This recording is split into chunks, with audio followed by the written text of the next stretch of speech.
আর সীতার আগুনের মতো দাও ইচ্ছা হয় এই বিকৃত জীবনটা ওই গঙ্গায়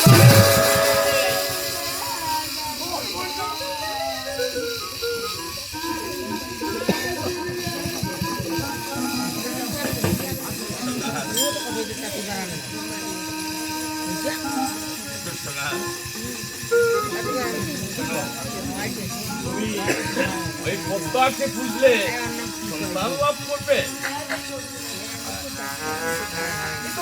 কিন্তু আনন্দের কথা। তুমি এক কাজ করো সোনা, তুমি ঘরে গিয়ে বাবা ভোলানাথের পুজোর আয়োজন করো, আমি আসতেছি। আর আমি আগে এই তোমার পদ্মার পূজা আমি নিজ হস্তে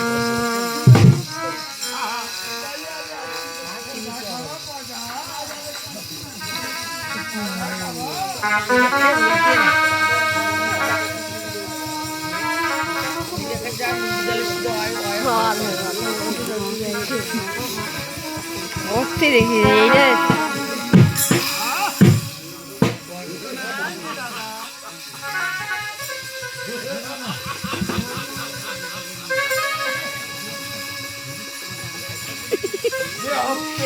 আমি শঙ্কর অধিকারী, সে হস্তে পুজিব না আমি।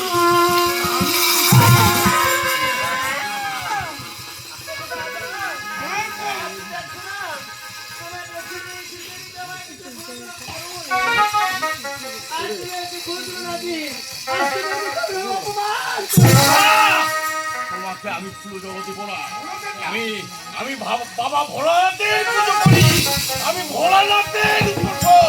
তোমার মতো দেবীর পুজো আমি করবো, আমি কোনো দেবীর পুজো করবো না। কি বলছো দাদা?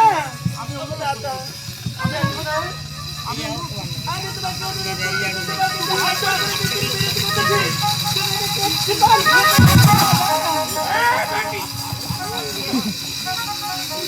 হস্তে পুজি আমি শঙ্কর অধিকারী, এ হস্তে পুজিব না আমি।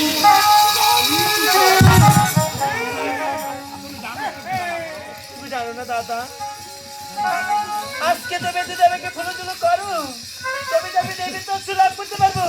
আর এই রণলোকে আমি কি ফুলজুল দিব দাদা? তুমি আমার হস্তে পুজো পাবে না। আমি তো বলেছি যে আমি ভোলানাথের পুজো করি, কোনো দেবীর পূজা আমি করি না।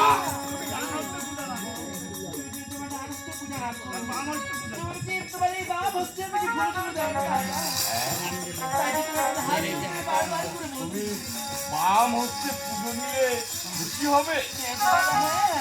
আচ্ছা ঠিক আছে, তবে আমারও একটা শর্ত আছে।